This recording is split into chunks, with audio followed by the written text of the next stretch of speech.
అమృత కలశంలో ఆరని జ్వాల 7వ భాగం. 6వ భాగంలో రాజారావు ఇంటిపైన ఇన్కమ్ ట్యాక్స్ రైడ్ జరిగి ఆస్తి నగలు పోగొట్టుకుంటాడు. దాంతో కొడుకు మీద కక్ష పెంచుకుంటాడు. సుబ్బారావు కూడా దానికి తగ్గట్టు ఇంకొంచెం ఎగదోస్తాడు. ఎలాగైనా వేణుని తన వైపు తిప్పుకోమని సుబ్బారావు ఉద్బోధ చేస్తాడు. ఇక పార్వతి తండ్రికి ఎదురు తిరిగిన నేపథ్యంలో కొడుక్కి ఎలాంటి అవాంతరాలు ఎదురవుతాయో అని భయపడుతుంది. కథ కొనసాగుతుంది. లోచని తన పెట్టె తెరిచి నీలం రంగు పట్టుచీర తీసింది. అది ఎక్కువగా వాడకపోవడం వల్ల కాబోలు మెరుస్తూ బాగానే ఉంది. ఆ చీర మీద జరీ పువ్వులు చక్కగా అమర్చినట్టున్నాయి. ఆ చీరను చేతుల్లోకి తీసుకున్న వెంటనే లోచని కళ్ళు చెమర్చాయి. నాన్న భారంగా లోచని పెదవులు పలికాయి. అది తన పుట్టినరోజున నాన్న చనిపోయే ముందు కొన్న చీర. కొండంత నాన్న, సరదాగా నవ్విస్తూ ఉండే నాన్న అంత అకస్మాత్తుగా పోతారని, ఈ కుటుంబ భారం ఏ బాధ్యత లేకుండా నాన్న చాటున ఆకాశంలో పావురంలా ఎగిరే తన మీద పడుతుందని తను అనుకుందా? నాన్న తనని ఎంత ముద్దుగా గారంగా చూసుకునేవారు. తన పుట్టినరోజంటే ఎంత ఆర్భాటం చేసేవారు. ఆనాడు పుట్టినరోజు ఎప్పుడొస్తుందా అని ఎదురు చూసేది. నాటికి నేటికి తనలో ఎంత తేడా! ఈ బ్రతుకు ఇలాగే సాగిపోతుందేమో అన్న భయమే లేకుండా తన జీవితంలో ఎంత అందమైన మార్పు వచ్చింది. నాన్నే ఉంటే వేణుని చూసి ఎంత సంబరపడిపోయేవారు. నాన్నది వెన్నలాంటి మనసు. అమ్మకు ఇంకా ఏ చాదస్తం పడితే ఆ చాదస్తమే. తను సుఖపడదు, ఇంకొకళ్ళని సుఖపెట్టదు. అమ్మకు ఏ విలువ తెలియదు. అప్రయత్నంగా లోచని దృష్టి ఆ గదిలో ఉన్న తండ్రి ఫోటో మీద పడింది. గంభీరంగా ఉన్న తండ్రి ఫోటో వంక చూస్తూ, నాన్న, మీరు ఆనాడు ప్రేమతో కొనిచ్చిన చీరే నేను ప్రతి ఏడు నా పుట్టినరోజుకు కట్టుకుంటాను. దానితో ఈ ప్రపంచంలో మరేది నాకు సాటి రాదు నాన్న. లోచని, ఈసారి నీ పుట్టినరోజుకు చాలా ఖరీదైన చీర సెలెక్ట్ చేశాను. ఈసారి ప్రతి ఏడు కన్నా నీ బర్త్డే గ్రాండ్గా చేద్దామన్నావు. ఆనాడు నా పుట్టినరోజు రాకుండానే ఈ కుటుంబాన్ని దిక్కు లేకుండా చేసి నీ ప్రియపుత్రిక చేతుల్లో పెట్టి వెళ్ళిపోయావు. నాన్న, నేనే నీకు ఇచ్చిన మాట తప్పడం లేదు నాన్న. నీ అల్లుడు చాలా మంచివారు నాన్న. మన కుటుంబ బాధ్యత తను స్వీకరిస్తానని చెప్పారు. నాకు తెలుసున్నంత వరకు అతను కానీ అతని తల్లి కానీ ఎప్పుడూ గాలి మాటలు చెప్పరు. ఈ లోకంలో అరుదుగా కనిపించే సంస్కారం వాళ్లల్లో ఉంది. నా అభిప్రాయం తప్పు అవదనే ధైర్యం నాకుంది. అనుకున్నది కనుక జరగకపోతే నేనెప్పుడు నా మాట తప్పను నాన్న. నా బాధ్యత నేను నెరవేరుస్తాను. బాధ్యతలంటే భయపడే పిరికితనం నాకు లేదు. ఈ ఇంటికి పెద్దదాన్నిగా అది నా ధర్మం. నీ కూతురి మనసు నీకు తెలుసుగా. అమ్మది ఒట్టి పిచ్చి మనసు. అమ్మ మాటకేం గాని నువ్వు నన్ను నిండుగా ఆశీర్వదిస్తే చాలు నాన్న. కళ్ళెత్తి నిశ్చితంగా చూసింది తండ్రి పటం వైపు. ఆ లోతైన కళ్ళు ఏదో చెప్పిన అనుభూతి పొందింది లోచని. తన బుగ్గల మీద జాలువారుతున్న కన్నీటిని చటుక్కున తుడుచుకుంది. వేణుతో లోచని వివాహం నిశ్చయమైన నాటి నుండి ఆమె మనసుకు తన తండ్రి అప్పగించిన ఈ కుటుంబ బాధ్యత నెరవేర్చలేనేమో అన్న భయం కలిగితే, అలాగే అప్పుడప్పుడు తండ్రితో చెప్పుకొని తన గుండెల్లో భారం దించుకుంటుంది. లోచనికి తల్లి ఉంది, కానీ కూతురి మనసును ఎలా అర్థం చేసుకోవాలో తెలియని అయోమయపు మనిషి. దానికి తోడు స్వంత అభిప్రాయం లేదు. చెప్పుడు మాటలు వినే తత్వం. అసూయ, అహంకారపు పాలు కూడా ఎక్కువే. అందుకే తండ్రి దగ్గర అతి గారాభంగా పెరిగిన లోచని తల్లి దగ్గర ఆ ఆప్యాయత, ఆదరణ పొందలేక బాధపడుతూ ఉంటుంది. గోడ గడియారం ఠంగుమని 9 గంటలు సూచించడంతో ఉలిక్కి పడింది లోచని. గబగబా చన్నీళ్లతో ముఖం కడుక్కొని బొట్టు కాటుకా పెట్టి వాలుజడలో కనకాంబరాలు మల్లెదండ తురుముకొని ఆ పట్టుచీర కట్టుకుంది లోచని చక్కని శరీర సౌష్ఠవానికి ఆ చీర 10ంతల అందాన్ని పెంచుతుంది. తలుపు తెరుచుకొని వంటింట్లోకి నడిచింది. అప్పటికే తమ్ముడు చెల్లెలు పీటల మీద కూర్చున్నారు. రావే అక్క, నీ గురించే ఈ వెయిటింగ్ అంటున్నాడు రెండవ తమ్ముడు. లోచని నవ్వుతూ కూర్చుంది. మైసూర్ పాకు, పులిహోర పళ్ళాల్లో పెట్టింది భ్రమరాంబ. అబ్బా, ఏమిటి విశేషం, గుమగుమ వాసనలు అంటూ వచ్చాడు లోచని చిన్నాన్న. భ్రమరాంబ ఆనందంగా మరిదిగారిని ఆహ్వానించి, ఒరే ప్రకాశం, చిన్నాన్నకు కూడా ఓ పీట వేయి అంది. అతను నవ్వుతూ కూర్చున్నాడు. అతని నవ్వు గుర్రం సకిలింపులా ఉంటుంది. లోచనికి చిన్నాన్న అంటే ఒళ్ళు మంట. నామకార్థం అతన్ని పలకరించింది. తినడం అయిన తర్వాత లేచి చేతులు కడుక్కొని వాచ్ చూసుకుంది. బాప్రే, టైం అయిపోయింది అనుకుని, అమ్మా నేను వెళ్తానే అని కేక పెట్టింది. అలాగేనే అన్నట్టు ఒకసారి ఆగు, బాబాయ్ నీ నెత్తి మీద 4 అక్షింతలు వేస్తాడు అనగానే లోచన్కి ఇష్టం లేకపోయినా ఆగిపోయింది. అతను టిఫిన్ పూర్తి చేసి మళ్ళీ సకిలింపు లాంటి నవ్వు నవ్వుతూ అక్షింతలు చల్లి, నిన్ను దీవించడానికి ఏం లేదు. రాజారావు లాంటివాడు నీ భర్త కాబోతున్నాడు. దేవుడే నిన్ను దీవించేవాడు. ఏమంటా వదినా అంటున్న అతన్ని చూసి, అలా అంటే ఎలా? మీలాంటి వాళ్ళు పక్కనుండవద్దు. ఆ కార్యం చేయడం నా వల్ల అవుతుందా అంటున్న భ్రమరామ మాటలకు మళ్ళీ గుర్రం సకిలించినట్టు నవ్వాడు. అతని నవ్వు విషం పూసినట్టున్న మాటలకు లోచని అనుకుంది. దిక్కులేని వాళ్ళు బాగుపడుతుంటే చూసి సహించలేని వాళ్లకు పెద్దరికమిస్తే ఇలా నవ్వక ఇంకేం చేస్తారు? అలా దీవించక ఏం చేస్తారు? అస్తమానం ఇక్కడ మకాం పెట్టడం మరీ ఎక్కువైపోయింది. ఇలాంటి మనుష్యులు ఎక్కువ రోజులున్నా తక్కువ రోజులున్నా వాళ్ళ అసూయ పాము పొరలు విడుస్తున్నట్లుగా విడవాల్సిందే. తాచుపాము ఒక గంటున్నా చాలుగా. అయినా అతన్ని అనుకుని ఏం లాభం? అమ్మకు తను చెప్పలేదు అనుకుని భారంగా నిట్టూర్చి ఇంక వెళ్తా అంటూ బయలుదేరింది. అక్కోయ్, మా సంగతి అటకాయించారు తమ్ముళ్ళు చెల్లెలు. మర్చిపోయానురా బాబు అంటూ బ్యాగ్లోంచి 10 రూపాయలు ఇచ్చింది. థ్యాంక్ యూ అంటూ వాళ్ళు గెంతారు. భ్రమరాంబ వాళ్ళ గంతుల్ని చూసి పిచ్చి పిల్లలు అనుకుంది. ఏమిటని అడుగుతున్న లోచని చిన్నాలతో, ఏముంది పిల్లల సరదా, అదే తీర్చాలి అంది. లోచనికి తల్లి బెంగ తెలిసిందే, అందుకే పట్టించుకోలేదు. గబగబా అడుగులు వేస్తూ, వేణుని ఈరోజు తమాషా చెయ్యాలి, సడన్గా చెప్తే ఏమంటాడో. లోచనిలో మధురమైన ఊహలు కళ్ళం తెంచుకుని గంతుల్లా వేశాయి. తన ఇంటి గేటు తెరుచుకుని బయటకు వెళ్ళబోతుంటే సుబ్బారావు లోచనకి ఎదురుపడ్డాడు.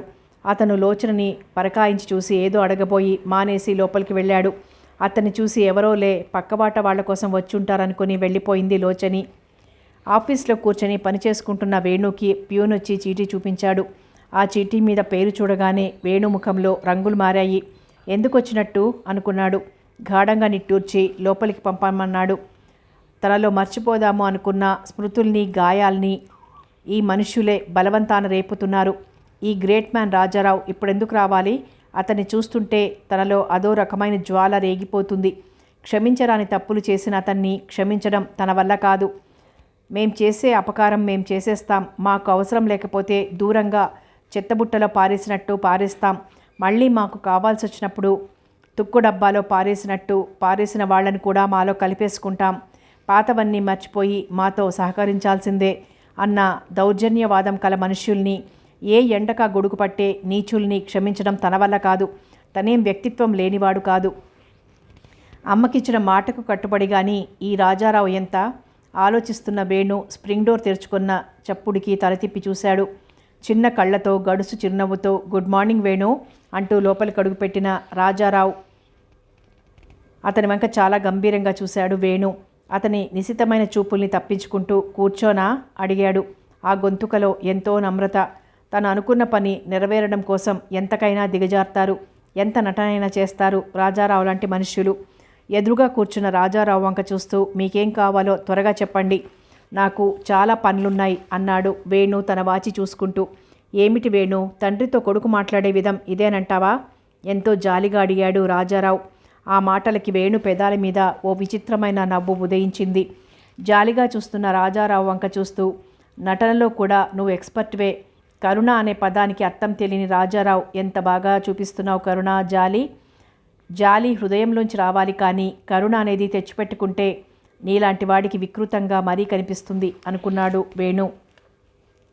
రాజారావు వేణు నవ్వు చూసి ముఖం మాడిపోయింది.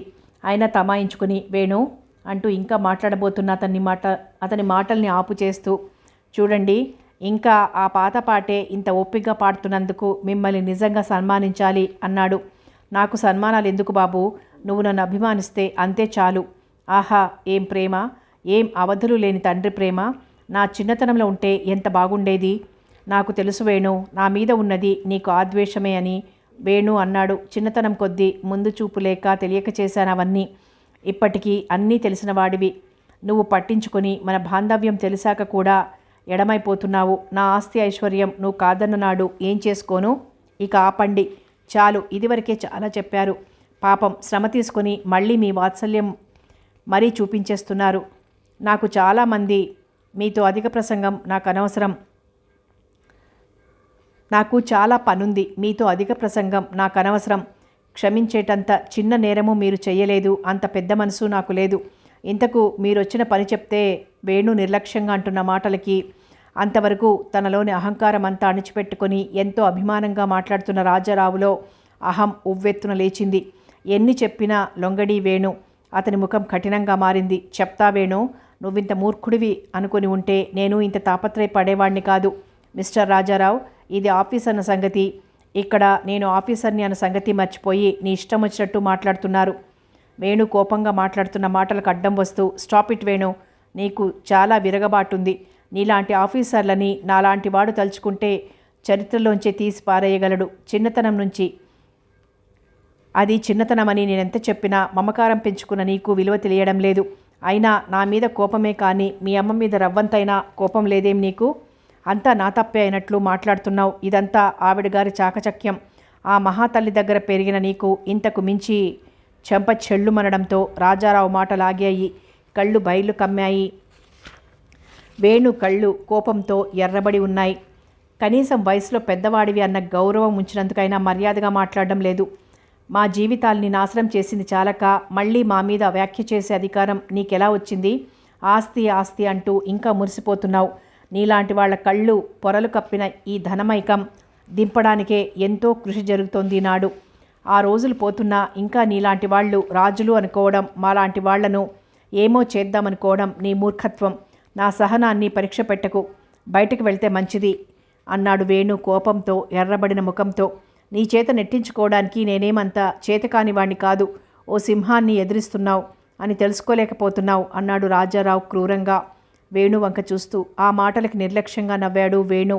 చూడు, నేను సింహంతో పోల్చుకోకు, బురదపాముతో పోల్చుకుంటే సమంజసంగా ఉంటుంది. వేణు గర్జించాడు Rajarao. First leave my room అన్నాడు వేణు సీరియస్గా. ఓకే అంటూ నిప్పులు కురుస్తున్న కళ్ళతో వేణుని చూసి వెళ్ళిపోయాడు. విసురుగా వెళ్ళిపోతున్న రాజారావు వంక చూస్తూ భారంగా నిట్టూర్చాడు వేణు. ఏమీ తోచక, ఏ పని చేయడానికి మనసొప్పక పార్వతి తాను తిరగేసే పత్రికలో మారిన కాలంలో స్త్రీ అభ్యుదయం అంటూ ఎవరో రాసిన వ్యాసం కనబడేసరికి స్త్రీ అభ్యుదయం విరక్తిగా నవ్వుకుంది. కాలం మారిందా? స్త్రీకి వచ్చిన అభ్యుదయం ఎందరికి సొంతమైంది? ఈ మాట అనుకోవడం ఆత్మవంచన అవుతుంది. వేషభాషల్లోనే మారింది కానీ ఎక్కడ మారింది? అందులో తనలాంటి వాళ్ళంటే మరీ జాలి ఈ సమాజానికి. విరక్తిగా నవ్వుకుంది. స్త్రీ వ్యక్తిత్వం, ఆత్మగౌరవం ఉండకూడదా? బహుశా ఇలాంటి నిబంధనలు అమాయకుల మీద మరీ ఎక్కువ చేస్తుంది లోకం. అసలే అల్లకల్లోలంగా ఉన్న మనసుకి క్లబ్కు వెళ్ళి మరీ గాయపడింది. నిన్నటి రోజు మిసెస్ రామన్ వచ్చి బలవంతాన క్లబ్కి తీసుకువెళ్ళింది. తనను చూసి అక్కడున్న వాళ్ళంతా ఆప్యాయంగా పలకరించారు కానీ సుమతి తనను మింగేసేటట్టే చూసింది. సుమతి కావాలని పాతివ్రత్యం మీద లెక్చర్ ఇచ్చి తన మీద ఎన్నో విసురులు విసిరింది. అవమానపరిచేటట్టుగా మాట్లాడుతున్న సుమతి మాటలు తన గుండెలో గాయాలుగా మారసాగాయి. ఇక అందరూ పాతివ్రత్యం మీద, తమ తమ అపురూప దాంపత్యం మీద ఏకబిగిన మాట్లాడసాగారు. అందరి ముందు తను మూగదైపోయింది. మనసు బాధగా రోధించింది. భగవాన్, తను చేసిన నేరం ఏమిటి? ఊరు మారినా నాకీ నరకం తప్పలేదా? తనలా ఎదురీత ఇది అందరితో సమానంగా నిలబడ్డ వాళ్ళంటే వీళ్ళకెందుకింత ఒళ్ళుమంట? మనసుల్ని కుళ్ళు పొడిచినంత మాత్రాన వీళ్లకు వచ్చే లాభమేమిటి? ఇదేనా న్యాయం? తనదా పాపం? మ్లానమైపోయిన తన ముఖాన్ని చూస్తూ, అదేమిటి మనమే మాట్లాడేసుకుంటున్నాం? రాకరాక వచ్చిన పార్వతి గారు ఒక్క మాట మనతో మాట్లాడడం లేదు. బహుశా మనం మాట్లాడుకుంటున్నది ఆమెకు నచ్చడం లేదేమో అని తనని పలకరిస్తూ ఎదుటి వాళ్లలో కళ్ళు కలిపి భావగర్భితంగా నవ్వింది సుమతి. ఇక తనకు అక్కడ ఉండాలనిపించలేదు, వచ్చేసింది. తను వెళ్ళాక సుమతి ఇంకా కొందరు తన మీద ఏవేవో గాలి కబుర్లు చెప్పుకునే ఉంటారు. ఏమిటో తను వీళ్ళందరికీ చేసిన అపరాధం ఏమిటి? దీనికి జవాబు రావాలంటే ఎన్నో యుగాలు గడవాలేమో. నిట్టూర్చింది. టైం చూసింది. అరే, వేణు వచ్చే టైం అయింది. వేణుకు అసలు ఈ సంగతి చెప్పనేకూడదు, చెప్తే వాడింకా బాధపడిపోతాడనుకుంటూ లోపలికి వెళ్ళింది. పార్వతి లోపలికి వెళ్ళిన కొద్దిసేపటికి వేణు వచ్చాడు. వేణు మనసు కూడా పాడైపోయి ఉంది. తల్లి దగ్గర జరిగిన సంఘటన ఎక్కడ నోరు జారతానో అన్న భయంగా ఉంది. అందుకే పార్వతిని పిలవకుండా గబగబా తన గదిలోకి వెళ్ళిపోయాడు. బట్టలు మార్చుకొని వాలు కుర్చీలో పడుకుని అన్యమనస్కంగా పేపర్ తిరిగేస్తున్న వేణు పార్వతి పిలుపుకి చటుకున పేపర్ దించి చూశాడు. ఏం వేణు, ఎక్కడా చడి చప్పుడు లేదే అంది పార్వతి. వేణు ఆ మాటలకి నవ్వి బలవంతాన నవ్వుతూ, చడి చప్పుడికి నేనేమన్నా చిన్ని పాపాయనేమిటమ్మా అన్నాడు. ఆ మాటలకి పార్వతి కూడా చిరునవ్వు నవ్వి, నీకు పెళ్ళైపోతే మన ఇంట్లో చడీ చప్పుడికి లోటుండదు. నీ పిల్లలు, లక్ష్మి పిల్లలు అంటున్న పార్వతి మాటలకి నవ్వుతూ, బాగుందమ్మా కళ అన్నాడు వేణు. అన్నట్టు లోచని తమ్ముడు వచ్చి లోచని పుట్టినరోజుట ఏవో స్వీట్స్ తెచ్చాడు, తెస్తానుండు అంటూ లోపలికి వెళ్ళింది. లోచని పుట్టినరోజా అని వేణు రెట్టించి అడగబోయేంతలోనే పార్వతి వెళ్ళిపోయింది. వేణుకింతలో చటుకున ఏదో జ్ఞాపకం వచ్చింది. ఓ అనుకున్నాడు. రాజారావు వచ్చి తన మనసు పాడు చేసిన చికాకులో ఉండగా లోచని రావడం, చనువుగా ఏదో చెప్పబోతే పిలవకుండా రావడం తప్పని, ఇది ఇల్లు కాదు ఆఫీస్ అని తను పౌరుషంగా మాట్లాడడం, లోచని చిన్నబుచ్చుకోవడం అవన్నీ ఒక్కసారి జ్ఞాపకం వచ్చాయి. అరే తనెంత పనిచేశాడు, నొచ్చుకున్నాడు వేణు. పార్వతి ఆ పదార్థాలన్నీ పళ్ళెంలో పెట్టి తీసుకొచ్చింది. వేణు అడిగాడు, లోచని వచ్చిందామ్మా? రాలేదు, నువ్వు వచ్చే ముందు వాళ్ళ తమ్ముడొచ్చాడు. లోచని గురించి అడిగితే ఏమీ సరిగ్గా చెప్పలేదు. చెప్పనైనా చెప్పింది కాదు అని కూడా అనుకున్నా. ఇంతలో బయట ఎవరో వచ్చినట్టయి బయటకు వెళ్ళింది. వేణు తినకుండా ఆలోచిస్తున్నాడు. లోచనికి కోపం వచ్చి ఉంటుంది. ఇంతలోనే వేణు పెదాల మీద చిరునవ్వు విరిసింది. పుట్టినరోజు చెప్పకుండా దాచినందుకు సరైన శిక్ష. ఏదో అనుకుంటున్న అతనికి ముందు గదిలో ఎవరివో మాటలు, కలకల ధ్వని వినిపించింది. ఎవరిది? లక్ష్మి, రాఘవ, గిరిజ ఇద్దరి గొంతులు వినిపిస్తున్నాయే అనుకుంటూ ముందు గదిలోకి వచ్చాడు. లక్ష్మీ, రాఘవ అప్పుడే ట్రైన్ దిగినట్టున్నారు. పెట్టెలు హాల్లో ఉన్నాయి. హలో రాఘవ, ఏమిటి హఠాత్తుగా వచ్చేశారు? బాగా గడిపారా మీ హనీమూన్ అంటూ నవ్వుతూ పలకరించాడు రాఘవను. ఓ బ్రహ్మాండంగా అంటూ లక్ష్మి వంక చూసి కొంటెగా నవ్వాడు. లక్ష్మి సిగ్గుగా నవ్వింది. లక్ష్మిని పలకరించి గిరిజను చూసి, అదేం నువ్వెప్పుడొచ్చావు అన్నాడు. గిరిజ చిరునవ్వు నవ్వి, అనుకోకుండా కలిశాం. నేను ఒకసారి అత్తను చూసొద్దామని బయలుదేరాను, వీళ్ళు కలిశారు అంది. సందడిగా ఉన్న ఇంటిని చూసి అంది పార్వతి, ఇప్పుడే అనుకున్న ఇల్లు ఎంత నిశ్శబ్దంగా ఉంది అని. లక్ష్మి తను కొన్న అలంకరణ సామాన్లు తీసి చూపించింది. 2 చీరలు, ఒకటి పార్వతికి, మరొకటి లోచనికి తెచ్చింది. పార్వతి తనకు చీర వద్దంది. గిరిజ అంది, లోచని అక్క కూడా ఈరోజు ఇక్కడికి వస్తే ఎంత బాగుండును అంది. పార్వతి అంది, ఈరోజు లోచని పుట్టినరోజు, అయితే ఇకనేం వదినకి ఈరోజు చీర ఇవ్వచ్చు, పిలిపించన్నయ్యా అంది లక్ష్మి. చీకటి పడుతోంది అంది గిరిజ. మన సుబ్బి ఏం చేస్తాడు, వెళ్ళరా సుబ్బి అనగానే వేణు చీటీ రాసి సుబ్బన్న చేతికిచ్చి పంపాడు. సాయంత్రం దాటిపోతుండగా సుబ్బన్నతో వచ్చింది లోచని. లక్ష్మిని చూసి నవ్వుతూ పలకరించింది. రాఘవ లోచనిని చూసి, ఏమండి మీ పార్టీ మరీ ఆలస్యమైపోతోంది అన్నాడు. ఆ మాటలకి లోచని చిరునవ్వు నవ్వింది. తలంటి పోసుకున్న కురులు పొడారి లోచని నుదుటి మీద ముసురుతూ ఎంతో అందంగా ఉన్నాయి. గిరిజ, లక్ష్మి అందరూ లోచని పుట్టినరోజుకి అభినందించారు. ఇంతలో వేణు వచ్చాడు. వేణు రాగానే లోచని ముఖం చిన్నబోయింది. ఇంత క్రితం వరకు ఇంటి దగ్గర పడుకుని అకారణంగా మందలించిన వేణు మాటలు తలుచుకుని అలా పడుకుంది. అందరూ వచ్చారంటే బాగుండదని వచ్చింది. తెలివైన వేణు లోచనలోని భావ సంఘర్షణ కనిపెట్టాడు. తనలో తాను నవ్వుకున్నాడు. పార్వతి లోచని చెల్లెలు తమ్ముళ్ల గురించి అడిగింది. సినిమాకు వెళ్లారని చెప్పింది లోచని. అందరూ కూర్చుని చలోక్తులతో మాట్లాడుకుంటున్నారు. భోజనానికి రమ్మంటూ పిలిపొచ్చింది. రాఘవ అన్నాడు, అరే మన వేణు ఏడి? ఇప్పటిదాకా ఇక్కడే ఉన్నాడు, పైకి వెళ్ళాడు అంది లక్ష్మి. అయితే నే పిలుస్తానుండండి అంటూ సుబ్బన్న పైకి వెళ్ళిపోతుంటే రాఘవ సుబ్బన్న జబ్బ పట్టుకొని ఆపు చేసి, నువ్వు ఉండబోయి సుబ్బడు, లోచని గారు మీదే ఆ డ్యూటీ అన్నాడు రాఘవ నవ్వుతూ. గిరిజతో మాట్లాడుతున్న లోచని ముందు ఆ మాటలు వినబడ్డా పట్టించుకోలేదు. రాఘవే మళ్ళీ, ఏమండోయ్ లోచని గారు మీరే వెళ్ళాలి అన్నాడు. లోచని కళ్ళెత్తి రాఘవ వంక చూస్తూ, మీరు ఖాళీయేగా, మీరే తీసుకురండి అంది. ఎంత మాట, నేను ఖాళీ ఏమిటి, మా ఆవిడకి కాపలా కాయొద్దు అంటూ నవ్వాడు లక్ష్మి ఆ మాటలకు చిరుకోపం అభినయించి, చాలేండి అంది. అంతా పకపక నవ్వారు. అందరూ తననే వెళ్ళమనడంతో వెళ్ళను సిగ్గు అంటే తనలాంటి వాళ్ల విషయంలో అసలు నమ్మరని మెల్లగా పైకి బయలుదేరింది. వేణు పలకరించేదాకా తను మాట్లాడకూడదనుకుంది. ఇప్పుడెలా అనుకుంటూ గదిలోపలికి అడుగుపెట్టింది. పడుకుని ఉన్న వేణుని ఎలా లేపాలో అర్థం కాలేదు లోచనికి. మెల్లిగా దగ్గరికి వెళ్ళి, మిమ్మల్ని భోజనానికి రమ్మంటున్నారు అంది. వేణులో ఏ చలనము కనబడలేదు. నిజంగానే నిద్రపోతున్నాడా అనుకుని మెల్లిగా అతని చేతి మీద చేయి వేసి కదుపుతూ, మిమ్మల్ని భోజనానికి రమ్మంటున్నారు అంది గట్టిగా. ఇంకా అతనిలో ఏ కదలిక రాకపోయేసరికి లోచనిలో కోపం ముంచుకొచ్చింది.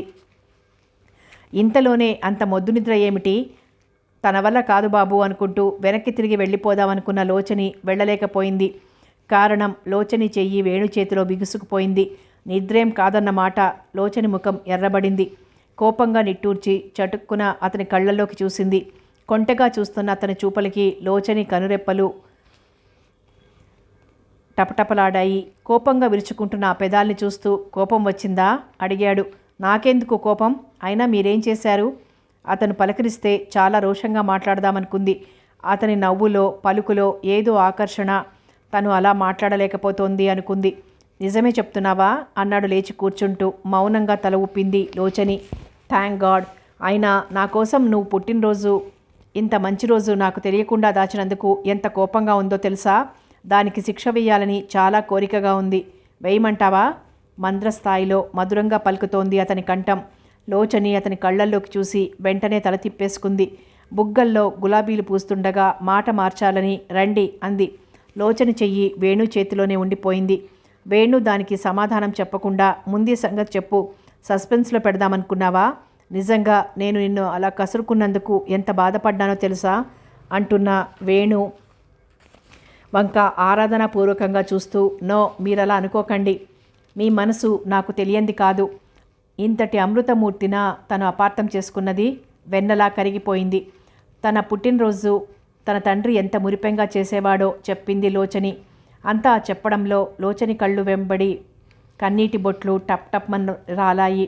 వేణు లోచని దగ్గరకు తీసుకుని కన్నీళ్లు సుతారంగా తుడవబోయాడు. లోచని చటుక్కున వారించి గబగబా కన్నీళ్లు అద్దుకుంది. అనవసరంగా ఏడ్పించాను కదూ? బాధగా అడిగాడు. లేదు, నాకు ఎంతో నచ్చిన వాళ్లతో నాన్న గురించి చెప్పడం నాకెంతో ఇష్టం. మరి మీరు ఆ నచ్చడం అన్నదానికి ఎక్కువ అటువంటి మీతో ఆపింది లోచని. అన్నాడు వేణు చిరునవ్వు నవ్వి. మళ్ళీ అంతలోనే శూన్యంలోకి చూస్తూ, నాకు తెలుసు లోచని, పిల్లలకు కావాల్సింది అపురూపమైన తల్లిదండ్రుల ప్రేమ. అది కరువైన నాడు ఎన్ని ఉన్నా ఒక్కటే. తండ్రి లేకపోయినా, తండ్రి సరైనవాడు కాకపోయినా ఆ సంసారం ఎలా నడుస్తుందో, ఎన్నెన్ని గోతుల్లో ఆ సంసార శకటం పడి లేవాలో నాకు తెలుసు లోచని. నీకు భగవంతుడు చేశాడు అన్యాయం. నాకు మనిషే కావాలని చేశాడు. నేను నీ బాధను బాగా అర్థం చేసుకోగలను. రాజారావు పట్ల, అతని ప్రవర్తన పట్ల ఏర్పడిన అసహ్యం మంటలై చెలరేగాయి వేణులో. లోచనికి ఆ సంగతి తెలుసు. అందుకే, వద్దు వేణు, సీరియస్గా ఆలోచించకండి, పదండి ప్లీజ్. ఆవేశంగా ఆలోచిస్తున్న అతని భుజాలు పట్టుకొని కుదిపింది. ఈ లోకంలోకి వచ్చిన వేణు తేలిగ్గా నవ్వుతూ, లోచని, నేనొక మాట చెప్పనా అన్నాడు. ఏమిటి అన్నట్లుగా చూసింది లోచని. మీ నాన్నగారి వాత్సల్యాన్ని నేను అందివ్వలేకపోవచ్చు, కానీ నా కోసం పుట్టిన నీకు చాతనైనంత వరకు ప్రేమ అందిస్తాను. మరి నువ్వు మటుకు ఎప్పుడూ నవ్వుతూ ఉండగలవా? ప్రేమగా లోచని కళ్ళల్లోకి చూశాడు. నీకోసం ఏం చెయ్యమన్నా చేస్తాను వేణు అంది ప్రేమ వెల్లువ కాగా లోచని. బాబోయ్, మా కడుపులో ఎలుకలు గంతులేస్తున్నాయి, దిగుతారా? సుబ్బిగాడిని పంపించనా అని కింద నుంచి అల్లరిగా అరుస్తున్న రాఘవ కేకకి లోచని వేణు ఒకళ్ళ వంక ఒకళ్ళు చూసుకుంటూ నవ్వుకుని గబగబా మెట్లు దిగారు. లోచని ఆఫీస్లో అడుగు పెడుతూనే స్థాణువైపోయింది. వేణు లంచం తీసుకున్నాడన్న నేరారోపణకు అరెస్ట్ చేశారని చెప్పుకుంటున్నారు. ఇది సంభవమా? లోచని కళ్ళు ఒక్కసారి తిరిగినట్టయ్యాయి. కళ్ళల్లో నీళ్లు కమ్మాయి. ఎక్కడ పడిపోతానో అని అక్కడున్న టేబుల్ని చటుక్కున పట్టుకుంది. వేణు కారులో నోట్లు దొరికాయి అని కొందరు, ఏవో వెండి విగ్రహాలు దొరికాయని కొందరు, ఎవరిష్టం వచ్చినట్టు వాళ్ళు చెప్పుకుంటున్నారు. కొన్ని వేల పిశాచాలు తన అదృష్టాన్ని వెక్కిరించి నవ్వుతున్నట్లుగా అనిపించింది లోచనికి. ఇంతలో వేణు ఆఫీస్ రూమ్ తలుపు తెరుచుకుంది. ముందు కొందరు ఆఫీసర్లు, వెనక వేణు గంభీరంగా నడుచుకుంటూ వెళ్ళిపోతున్నారు. లోచని చేష్టలుడిగిపోయిన మనిషిలా వేణు వంకే గుడ్లప్పగించి చూస్తోంది. కన్నీరు కూడా రావడం లేదు లోచనికి. అతని జీపెక్కించి తీసుకువెళ్ళిపోయాక వేణు అంటే ఇష్టం లేని వాళ్ళు, బద్ధకస్తులు అతనికి బాగా శాస్తి అయిందని అనుకున్నారు. అయితే చాలామంది ఇది అన్యాయం అని గోల పెడుతున్నారు. అతనే లంచాలు తీసుకుంటే నీతి అనేది కాగడా పెట్టినా కనబడదని అనుకుంటున్నారు. లోచనలో శక్తి పూర్తిగా హరించుకుపోయింది. సీట్లో కుప్పలా కూలిపోయింది. నాకు తెలుసు వీడు ఎప్పుడో ఇలా అయిపోతాడని. దుష్టశక్తుల ప్రసక్తి వద్దురా అంటే విన్నాడు కాదు. నేను బ్రతికున్నది ఇందుక? ఏం సాధించలేమురా, వీళ్ళు మనుష్యులు కారు, మనలాంటి వాళ్ళం ఈ గొప్పవాళ్ళ అందరిలో సరిసమానంగా ఉంటే ఓర్చలేరులా అని కూడా చెప్పాను. నా మీద కూడా ఒట్టేసుకున్నాను. అలాగే అన్నాడు. మరి ఈ విపత్తు ఎలా వచ్చింది? ఎవరింత పుణ్యం కట్టుకున్నారు? మచ్చలేని నా బిడ్డకు మచ్చ తెచ్చిపెట్టారు. ఇలా ఆవేశంగా అంటూ మధ్య మధ్య అరుస్తూ ఆవేదన పడిపోతూ పిచ్చి పట్టినట్లుగా అరుస్తోంది పార్వతి. లక్ష్మి పార్వతిని ఓదారుస్తూ, ఏమిటమ్మా ఇది? నువ్వే ఇలా ఆవేశపడితే ఎలా? అన్నయ్య ఎలా అయిపోతాడో ఆలోచించు అంది లక్ష్మి. ఎవరి కోసం కలలు కన్నానో, ఎవరి కోసం బ్రతుకుని బలవంతాన పెంచానో వాడి భవిష్యత్తే బూడిదైపోతుంటే నేనెలా తట్టుకోగలను అంది దీనంగా. తప్పనిసరైనప్పుడు తట్టుకోవాలి కదమ్మా అంది లక్ష్మి దుఃఖాన్ని దిగమింగుకుంటూ. పార్వతి కళ్ళు మసకలు కమ్మినట్టుగా ఉన్నాయి. భగవాన్, నేనేం తప్పు చేశాను? ఎవరి జీవితాల్లో నిప్పులు పోశాను? నాకెందుకు ఈ శిక్ష? నువ్వు అసలు నిజంగా ఉన్నావనుకుని నా బోటివాళ్ళు మసి అయిపోవాల్సిందేనా? నిన్ను ఏం అడిగానని ఇంత విపత్తు? నేను నవ్వితే నువ్వు కూడా చూడలేవా? అలా మూగగా దైవాన్ని నిందిస్తూ రోధించింది. అమ్మా, ఏం పర్వాలేదమ్మా, నాకు నమ్మకం ఉంది అన్నయ్య మీద. ఇదంతా ఎవరో కావాలని చేసుంటారు అంది. ఆ మాటలు వినగానే పార్వతి గుండెలు ఎందుకో ఒక్కసారి వేగంగా కొట్టుకున్నాయి. ఒకవేళ అతను కానీ వేణు అతనితో ఏం గొడవ పెట్టుకున్నట్టు చెప్పలేదు. అతను అంత అన్యాయాన్ని కొడిగడతాడా? ఇంతలో బయట ఎవరో వచ్చిన శబ్దమైంది. అదిగో అన్నయ్య వచ్చుంటాడంటూ గబగబా ముందు గదిలోకి వెళ్తూ అంది లక్ష్మి. పార్వతి కూడా చటుక్కున కళ్ళు తుడుచుకొని భారంగా నిట్టూర్చింది. రాఘవ జామీన్ మీద వేణుని తీసుకొచ్చాడు. అందరికీ వేణుని ఎవరో కావాలని ట్రాప్లో పడేశారని తెలుసు. వేణు కూడా అనుకోని ఈ సంఘటనకు హతాశుడైపోయాడు. లోపలికి వచ్చిన వేణు గంభీరంగా తన గదిలోకి వెళ్ళిపోయాడు. పార్వతి మనసు ఆక్రోశించింది. మెల్లిగా వేణు గదిలోకి వెళ్ళింది వేణుని ఓదార్చడానికి. ఇప్పుడింత అర్జెంటుగా నేను వెళ్ళడం ఎందుకమ్మా? నాకు లీవ్ ఇవ్వరు అంది లోచని తల్లివంక వింతగా చూస్తూ. అది కాదే, చిన్నాన్నకు ఇక్కడ చాలా ముఖ్యమైన పనుందట. పిన్నమ్మకు ఒంట్లో బాగాలేదు. చిన్నాన్నకు చాలా కంగారుగా ఉంది, పని తెమ్మలేదని. నువ్వు ఒక్కసారి వెళ్ళి చూసొస్తే బాగుంటుంది అంది లోచని తల్లి. బాగుంది, నేనే వెళ్ళాలా అంది విసుగ్గా. అవునే, మరి నేను పిల్లలతో పట్టాన కదల్లేను. వెళ్ళమ్మా, నా తల్లివి కదూ అంది లోచని తల్లి. అది కాదమ్మా, పార్వతి గారి దగ్గరికి వెళ్ళకపోతే ఈ సమయంలో లోచని మాటల్ని సగంలోనే ఆపేసింది. పర్వాలేదమ్మా, నేనో ఎవరో ఒకసారి వెళ్తాంలే అంది. లోచనికి తల్లి మాటలు సహించడం లేదు. భ్రమరాంబ ఊరు వెళ్ళమని ఒకటే హోరు పెట్టేస్తోంది. వెళ్ళి వెంటనే వచ్చేయాలనుకుని సర్లే అంది విసుగ్గా. లోచని వారం రోజులు సెలవు పెట్టాలని 2 రోజులు మాత్రమే సెలవు పెట్టింది. లోచని ఊరు వెళ్లే ముందు కనబడదామనుకుంది, కానీ వీలు పడలేదు. తనను తాను నిందించుకుంటూ బలవంతాన రైలెక్కింది లోచని. పార్వతి మీద తనకుండే అక్కసు కొద్దీ సుబ్బారావు లోచని ఇంటికి వచ్చి మెల్లిగా వాళ్ళ అభిప్రాయాలు రాబట్టాడు. భ్రమరాంబది ఎవరేది చెప్తే అదే సబబనే వ్యక్తిత్వం. ఇంకా లోచని చిన్నాన్నకు ఎప్పుడీ సంబంధం ఆపు చేసేద్దామా అని అసూయపడుతున్నాడు.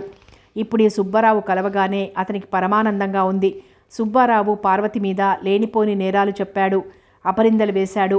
భ్రమరాంబ ముక్కు మీద వేలుంచుకుంది. పార్వతికి అదేం బుద్ధో చిరాకు పడింది. ఇక కొడుకుని కొంగును ముడేసుకున్న ఆవిడున్న చోట కూతుర్ని ఇస్తే కూతురికి ఇక ఏం సుఖం ఉంటుంది అన్న నిశ్చయానికి వచ్చేసిందావిడ. ఆవిడ అనుమానానికి తోడుగా వేణుకు ఉద్యోగం ఒకటి పోయిందనడంతో ఇదే సమయం వాళ్ళ సంబంధం నిరాకరించడానికి అన్న నిశ్చయానికి వచ్చారు లోచని తల్లి చిన్నాన్న. అందుకే లోచనని బలవంతాన ఊరు పంపించారు. ఊరు నుండి వచ్చేలోపునే ఇదంతా జరిగిపోవాలని, లోచనకి ఏదో ఒకటి చెప్పాలని నిశ్చయించుకున్నారు.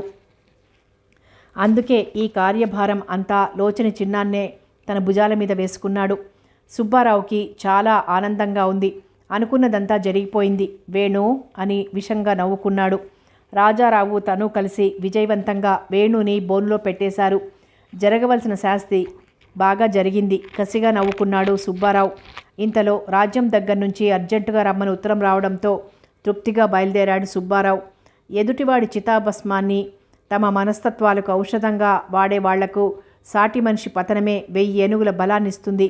ఏమీ ఎరగని వాడిలా ఒకసారి పార్వతిని పలకరించి మరీ తన ఊరు వెళ్ళాడు. పార్వతి నిశ్చలంగా శూన్యంలోకి చూస్తూ ఉండిపోయింది. ఈ ప్రపంచమంతా శూన్యంగా ఉంది. అసలు ఈ లోకంలో మనుషులనే వాళ్ళున్నారా? వీళ్ళందరి మనసులు రాతితో చేశాడా దేవుడు? సాటి మనిషి కష్టానికి జాలిపడరు, ఉన్నతిని హర్షించరు. ఇంత రాక్షసత్వమా? మదనపడసాగింది పార్వతి. ఎదురుచూడని ఈ దెబ్బకు పార్వతి బుర్ర బండబారిపోయింది. ఒక్కొక్కసారి బోరున ఏడ్వాలని, మరొక్కసారి కనబడ్డవాడిని కాల్చి పారేయాలని అనిపిస్తోంది పార్వతికి. జీవితమంతా ఎదురీత. ఇక ఇది ఈ ఒడ్డు చేరాం అన్న తృప్తి క్షణికమైన నాడు. చూస్తుండగానే మళ్ళీ సుడిగుండంలో పడిపోబోతుంటే పార్వతి లాంటి స్త్రీలకు అలా విసుగు రావడం సహజం. అందులోనే లోచని చిన్నాన్న వచ్చి రాఘవతో లోచనికి వరుసైన సంబంధం ఖాయం చేశామని చెప్పాడట. అంత నిరసన. వేణుకి ఈనాడు ఉద్యోగం లేదని వీళ్ళని మనుషులంటారా? పార్వతి గుండెల్లో మంటలు చెలరేగిపోతున్నాయి. అలా కిటికీ దగ్గర నుంచుని నిర్జీవంగా ఉన్న పార్వతికి పక్క గదిలో రాఘవ లక్ష్మి మాట్లాడుకుంటున్న మాటలు పార్వతి చెవుల్లో అప్రయత్నంగా పడ్డాయి. వేణు కారులో నోట్లు పెట్టించింది రాజారావట అంటున్నాడు రాఘవ లక్ష్మితో. రాజారావు అంటే ఎవరో తెలుసా? వేణు తండ్రి అట. వేణు అన్నాడు. లక్ష్మి ఆశ్చర్యపోతోంది. నిజంగా? ఈ మాటలు చెవిన పడుతున్న పార్వతికి తుఫాను హోరు. ఎంత దారుణం! అన్నయ్య అమ్మ జీవితంలో నిప్పులు పోసింది చాలక ఇలాంటి పనిచేస్తాడా? లక్ష్మి అంటోంది. పార్వతిలో ఆరాటం, చెప్పరాని ఆవేదన. రాజారావా, నువ్వు వేణుకు తండ్రివా? నీకు నేను ఏం అపకారం చేశాను? నా బిడ్డ జీవితంతో చెలగాటమాడతావా? నా కన్నీరు నీకెందుకు పన్నీరవుతుంది? నిన్ను ఇంకా ఎంతకాలం ఈ చాతకానితనం? వేణుని ఎప్పుడూ ఆపు చేస్తుండేది, కానీ ఇప్పుడు తనే బయలుదేరాలి. అతన్ని నిలదీయాలి. అతని ఇల్లు దారిలో ఎప్పుడు మిసెస్ రామన్ చూపిస్తూ ఉంటుందిగా. నా జీవితాన్ని నాశనం చేసి రెండవ భార్యతో ఆనందంగా అలాంటి భవనంలో ఉన్నందుకైనా నేను ఎన్నడూ ఏడవలేదు. నువ్వు నా జీవితంలో బలవంతంగా రాసిన మసిని చెరుపుకున్నాను. ఎందుకు? చీకటిలో కాంతిరేఖగా వేణు నిలిచాడు కాబట్టి. నీ స్మృతుల్ని చెరుపుకొని కొత్త జీవితాన్ని నాకు నేనుగా తయారు చేసుకుంటే ఓర్వలేకపోయావా? ఆనాడు నేను నీ కుటుంబానికి అడ్డు అన్నావు. మరి ఈనాడు ఎందుకంత పగ నీకు? ఇంతకాలం ఓరిమితో గడ్డకట్టించిన ఆ ఆవేదన ఈనాడు వాగులై పొంగుతోందామెలో. ఆమె గుండెలో అగ్నిజ్వాలలు ఎగిసిపడుతున్నాయి. అందుకే ఆమె అపరశక్తిలా బయటికి అడుగుపెట్టింది. టేబుల్ మీద రెండు చేతుల్లో తలపెట్టుకుని దీర్ఘంగా ఆలోచిస్తున్నాడు రాజారావు. పైన సీలింగ్ ఫ్యాన్ గిర్రును తిరుగుతోంది. అయినా అతని నుదుటి మీద స్వేద బిందువులు. అతని మనసు అల్లకల్లోలంగా ఉంది. ఇల్లంతా అతి నిశ్శబ్దంగా ఉంది. సుమతి రాజారావుతో అలిగి పుట్టింటికి వెళ్ళిపోయి 10 రోజులు కావస్తోంది. రాజారావుని మోసగాడిగా నిందించింది. వేణుని తన దగ్గరకు తీసుకుందామని రాజారావు ప్రయత్నం ఆనాడు ఎక్కువగా ఉండడంతో సుమతి తిరగబడింది. ఆ వాదోపవాదాల్లో రాజారావు సుమతి మీద చేయి చేసుకున్నాడు. సుమతి ఏడుస్తూ అతన్ని ద్వేషిస్తూ వెళ్ళిపోయింది. లొంగకుండా తనని కించపరిచి తనని పతనం ఎక్కడ చేస్తాడో అని వేణును అరెస్ట్ చేయించగలిగాడు. కానీ ప్రజలు, అతని స్టాఫ్ వేణుని సమర్థిస్తున్నారట. రాజారావుతో వ్యాపారం చేస్తున్న అతను వ్యాపారం మానేస్తానని అకస్మాత్తుగా మానేశాడు. దాంతో కంపెనీ మూతపడిపోయింది. మళ్ళీ దొంగలెక్కల మీద దాడులు జరుగుతాయట. ఏమిటో తను సాధించింది. జీవితంలో మొట్టమొదటిసారిగా అలా అనుకుంటున్నాడు రాజారావు. ఈ మధ్యలోనే అతనికి జ్వరం రావడం, ఆ జ్వరం వచ్చినప్పుడు నౌకర్లు తప్ప ఇంకెవ్వరూ లేకపోవడం, ఈ మధ్యలోనే ఇంట్లో ఎవరూ లేక కొన్ని విలువైన సామాన్లు పోవడం, ఎటు చూసినా పరిస్థితులు ఆందోళనకరంగా ఉండడంతో రాజారావు మతిపోయినట్లుగా ఉంది. తన ఇష్టారాజ్యంగా అడుగులేసుకుంటూ తనకు అవసరం లేదనుకున్న వాళ్ళని నిర్దాక్షిణ్యంగా కలుపు మొక్కల్ని ఏరి పారేసినట్టు పారేస్తూ నీతి నియమాలకు కట్టుబడిన మానవతావాదం ఉన్న మనిషి జీవితంలో విజయం పొందలేడన్న అభిప్రాయంతో తిరిగిన రాజారావు తనలో తాను ఎందులో మొట్టమొదటిసారిగా తర్కించుకోసాగాడు. అతనికి ఎందుకు అప్పుడు అనిపించింది, ఈ సంఘంలో స్త్రీ పట్ల మగవాడు అన్యాయం చేస్తే ఆ స్త్రీ బలైపోవడం ఖాయం. కానీ పురుషుడేం సుఖపడడే. ఎప్పటికప్పటికీ అతనికి ఆ అన్యాయం వర్తించకపోదు. అహంభావం వల్ల వెంటనే తెలియకపోవచ్చు. మగవాడు శిక్షకు అర్హుడే. చివరకు చచ్చిపోతే కన్నీరు కార్చడానికి అద్దెకు తెచ్చుకోవాల్సిందే. ఈ సంఘంలో కట్టుబాట్లు, సర్దుబాట్లు ఒక్క స్త్రీకే అవసరం కాదు, పురుషుడికి కావాల్సిందే. ఇది నిజం. కళ్ళు మూసుకొని తర్కించుకుంటున్న రాజారావు ఎవరో వచ్చిన అలికిడికి కళ్ళెత్తి చూశాడు. చెదిరిన జుట్టు, కరిగిన బొట్టు, నలిగిన ముఖం, ఎర్రబడిన కళ్ళు. ఒక్కసారి తడబడ్డాడు. పార్వతి అనగలిగాడు. పార్వతినే. నువ్వు రావద్దని శాసించిన నీ ఇంటికి ఎందుకు వచ్చానంటావా? కాదు, అది కాదు. నీకు నీ ఇల్లు ఎలా తెలుసనా? ఎన్నడో తెలుసు. నీ భవనం తెలుసు, నీ భార్య తెలుసు, మీ అపురూప దాంపత్యం తెలుసు, అన్నీ తెలుసు, అందరి గురించి తెలుసు. నాకు జరిగిన అన్యాయానికి కారణం నా పూర్వజన్మ మీదే నెట్టుకున్నాను. కానీ నీ దగ్గర ఇంత ఆశించానా? అడిగానా? లాయర్లా గద్దిస్తున్న పార్వతికి వెంటనే జవాబు ఇవ్వలేకపోయాడు. అనుకోని పార్వతి రాకకు తల దిమ్ము పట్టి ఎలా కావలిస్తే అలా మాట్లాడగల సమర్థుడు రాజారావు వెంటనే మాట్లాడలేకపోయాడు. అందుకే అవును అన్నాడు గుటకలు మింగుతూ. మరి ఎందుకు నా కొడుకు జీవితంలో నిప్పులు పోసావు? నన్నెందుకలా హింసిస్తావు? ఆనాడు నీకు గాని, నీ తల్లికి, చెల్లెళ్లకు నేను చేసిన అపకారం ఏమిటి? ఈనాడు నీ భార్యకు, నీకు చేసిన అన్యాయం ఏమిటి? అన్నీ తెలిసి నిన్ను ముప్పు తిప్పలు పెట్టగలిగి ఉండి నిన్ను ఇలా వదిలేయడమే నేను చేసిన నేరమా? నువ్వు పశువులా కనిపారేసిన బిడ్డ భవిష్యత్తు కోసం నా జీవితంతో పోరాడడం నేరమా? ఏమిటి అపరాధం? చెప్పు, మాట్లాడవేం? నా బిడ్డ భవిష్యత్తు అంధకారం ఎందుకలా చేశావు? ఆవేశంతో నిలదీస్తున్న పార్వతిని చూస్తూ గుడ్లప్పగించిన రాజారావులో మెల్లిగా కదలిక వచ్చింది. అతనిలో ఎప్పుడూ ఉండే అహం తలెత్తింది. ష్! ఏమిటా అరుపు? నువ్వు ఆడదానివే. ఎన్ని విధాలు అణగారినా నీ పొగురు తగ్గలేదు. రోడ్డు మీద పడి పరిగెత్తుకొచ్చిన బరితెగించిన దానివి. నీకు నేను సమాధానం చెప్పేదేమిటి? ఏం చేస్తావు? అయినా కొడుకును అంత చక్కగా పెంచావు, నేను చెయ్యడమేమిటి? కక్కుర్తి పడ్డాడేమో, అనుభవిస్తున్నాడు అన్నాడు నిర్లక్ష్యంగా రాజారావు. అంతే, ఒక్కసారిగా రాజారావు కళ్ళు బయలు కమ్మినట్టయ్యాయి. పార్వతి 2 చేతులు రాజారావు మెడ చుట్టూ వేసింది. కసిగా నలిపేయసాగింది పార్వతి. పాపాత్ముడా! భద్రకాళిలా ఉంది పార్వతి. తన ప్రాణం పోతున్నట్టుగా ఉంది. రాజారావు ఆ క్షణంలో ప్రాణం మీద వెర్రి తీపితో పార్వతికి నమస్కారం పెట్టాడు, తనని రక్షించమన్నట్టు.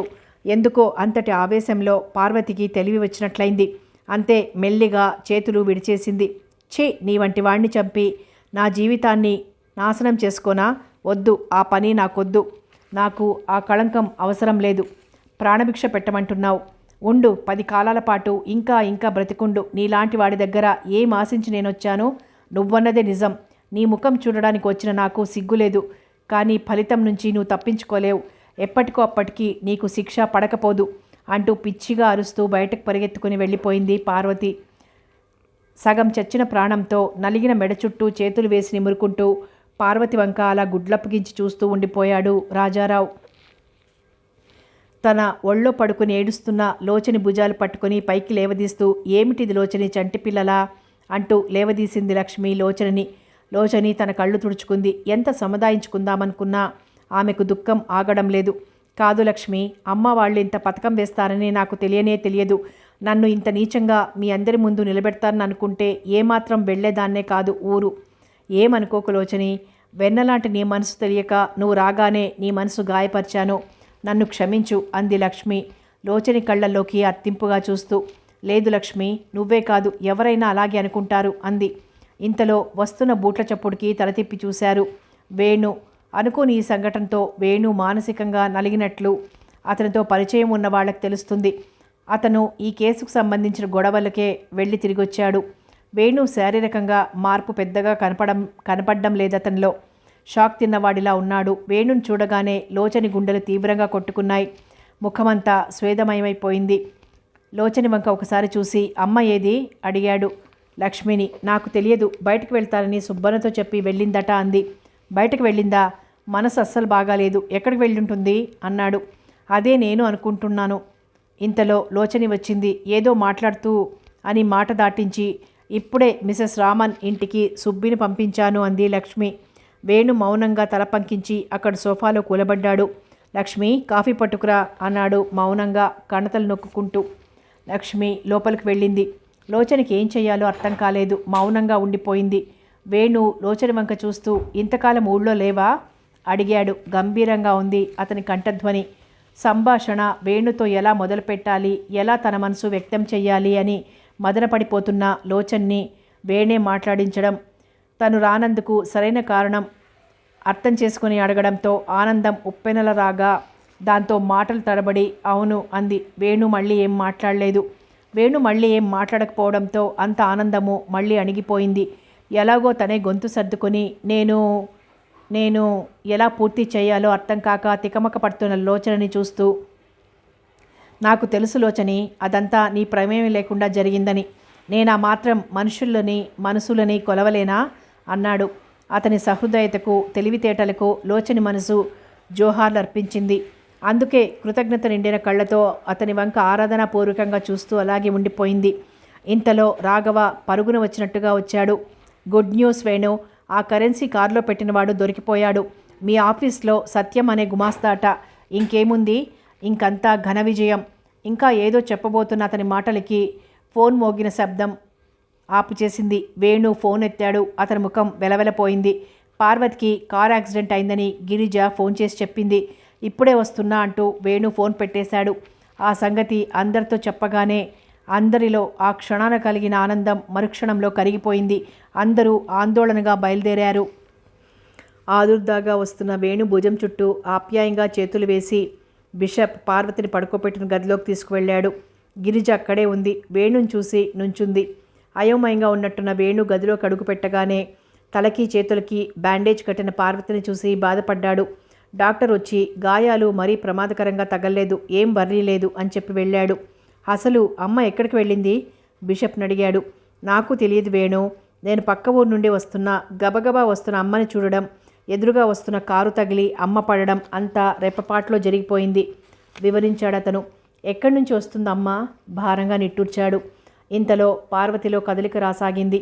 ఆమె పెదవులు ఏమిటో అస్పష్టంగా ఉచ్చరించసాగాయి. వేణు వేణు ఎంతో బలహీనంగా పలుకుతోంది. వేణు చటుక్కున పార్వతి పక్కకొచ్చాడు. అమ్మా అన్నాడు ఆందోళనగా. నువ్వు రాజారావు ఎందుకు నన్ను మాటలు పెదాలు దాటడం లేదు. వేణుకు అర్థమైంది. అమ్మ రాజారావు ఇంటికి వెళ్ళింది. ఎందుకు వెళ్ళింది? అమ్మ కోలుకుంటుందా? ఎన్నో ఆశలు తనపై పెట్టుకుంది. అతన్ని ఎదిరించాలని తనపై ఇంత పన్నాగం పన్నాడు. మామయ్య చేయి కూడా ఉందట. బేలగా పార్వతి వైపు చూస్తున్న గిరిజను చూసి నీకు మామయ్యకు ఎంత తేడా గిరిజా అనుకున్నాడు. ఇంతలో రాఘవ, లక్ష్మి, లోచని అందరూ వచ్చారు. పార్వతి వైపే చూస్తున్న వేణు భుజం మీద చేయి వేస్తూ డాక్టర్ అన్నారు, మీరేం గాబరా పడకండి. 10 రోజుల్లో ఆమె మామూలు మనిషి అవుతారు. ఒకసారి మీరంతా అలా బయటకు వెళ్తారా అనగానే వేణు ఆలోచనలోంచి తేరుకుని బయటకు నడిచాడు. అందరూ బయటకు వచ్చారు. ఫాదర్ వేణు భుజం మీద చేయి వేసి, వేణు రాఘవ చెప్పింది నిజమేనా? వలపనినవాడు దొరికిపోయాడట. ఇంక కోర్టులో తీర్పు వినకుండానే నీదే విజయం అనయొచ్చు కదూ. నాకు తెలుసు వేణు, భగవంతుడు నిన్ను తప్పకుండా రక్షిస్తాడు అన్నాడు. ఆయన మాటలు నిజమన్నట్లుగా దూరంగా గంటలు మోగాయి. ఆ రోజు పార్వతికి రక్తం ఎక్కించారు. మెల్లిగా కళ్ళు తెరిచింది. పార్వతి తానెక్కడున్నది గుర్తుపట్టింది. వేణు కనబడగానే వేణు పిలిచింది. అమ్మ అంటూ దగ్గరకొచ్చాడు. వేణు ఎక్కడున్నాను? నువ్వు అతి ప్రయాసగా మాట్లాడుతున్న పార్వతిని ఆపు చేస్తూ నీకేం పర్వాలేదమ్మా అన్నాడు. నాకు కాదురా, నువ్వు నీరసం వల్ల చెప్పలేకపోతున్న తల్లి భావాన్ని గ్రహించాడు. నేను బాగున్నానమ్మా. కారులో కరెన్సీ పెట్టినవాడు దొరికిపోయాడు. నాకేం భయం లేదు. ఆ మాటలు పార్వతీ చెవులలో అమృతాన్ని చిలికాయి. కళ్ళు తెరవబడి ఆనంద బాష్పాలు జలజలా రాలాయి. నిజం?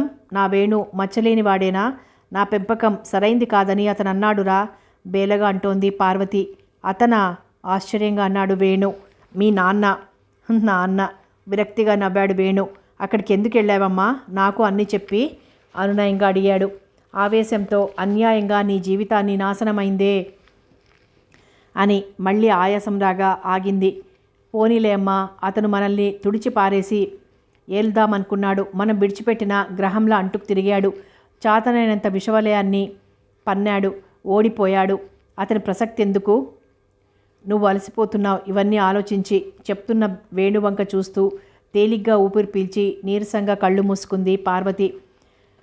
తన ఇంటి డాబా మీద నుంచుని చూస్తున్నాడు రాజారావు. పక్క ఇళ్లల్లో భార్యాభర్తల జంటల కిలకిలలు, పిల్లల కలకలలు. తన ఇంట్లో శూన్యం. ఇంతకాలం తన అహంభావం, అత్యాసే 10 మందికి సందడి చేసేవి. అకస్మాత్తుగా తనలో మార్పు. జీవితంలో మనుష్యుల్ని బొమ్మలు మార్చినట్టు మార్చాడు. దానివల్ల తను సాధించింది, ఈ లోకంలో అందరూ తెలివైన వాళ్లే ఇంతే సాధిస్తారా? తనేనేమో ఇలా ఓడిపోతా. బహుశా తనలాంటి గడుసువాళ్ళు పైవాళ్ల జీవితాలతో ఆడుకుంటూ సరదా పడితే తను తన స్వంత జీవితంతో ఆడుకున్నాడు. అందుకేనేమో ఈ ఓటమి. పార్వతి అన్నట్లు తను మూర్ఖుడే. తను వేణు కారులో నోట్లు పెట్టమన్నవాడు దొరికిపోయాడు. తన పేరు చెప్పేశాడు. ప్రభుత్వాన్ని మోసం చేసినందుకు, ఓ ప్రభుత్వ ఆఫీసర్కి ట్రాప్ వేసినందుకు తనకు శిక్ష తప్పదు. పార్వతి శపించిందిగా. నిజమే. ఆ కన్నీటి జ్వాల తనకు తగలక మానదు. ఎటు చూసినా నష్టాలే. అటు చూస్తే సుమిత్ర చాలా తగువ పెట్టుకుంటోంది. తనకెవరున్నారు? ఇంతలో క్రింద జీప్ ఆగడం, అందులోంచి ఎర్ర టోపీలు దిగడం చూసి నిర్లిప్తంగా కిందికి దిగాడు రాజారావు.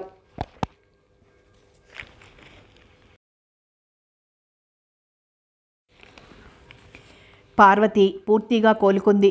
పార్వతిని డిశ్చార్జ్ చేసేశారు. అందరూ ఎంతో ఆనందపడ్డారు. పార్వతి మళ్ళీ మామూలు మనిషి అయినందుకు. కోర్టులో వేణు కేసు విచారణ మొదలుపెట్టింది.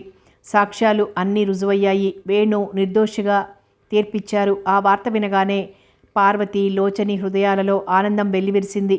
గిరిజ, ఫాదర్, రాఘవ, లక్ష్మి ఆనంద తరంగాలలో తేలిపోయారు.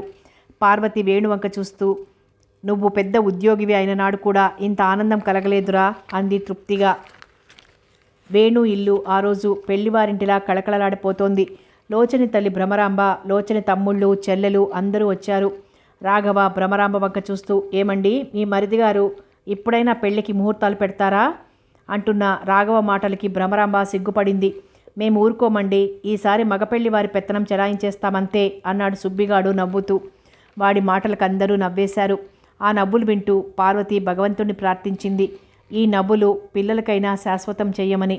ఆ రాత్రి పడుకోబోతూ వేణు అన్నాడు పార్వతితో, అమ్మా, అతనిలో ఏదో చాలా మార్పు వచ్చినట్టుందమ్మా, కానీ అలాంటి వాళ్ళని నమ్మడం చాలా కష్టం కదూ అన్నాడు. పార్వతి కూడా అవునన్నట్లుగా తల పంకించి, అలాంటి వాళ్ళు ఎదుటి మనిషిని బ్రతకనివ్వరు, వాళ్ళు బ్రతకరు అంది. వేణు నిజం అన్నట్టుగా తల పంకించాడు. రాజారావు అకస్మాత్తుగా తీవ్ర జ్వరానికి గురయ్యాడు. హాస్పిటల్లో చేర్పించారు.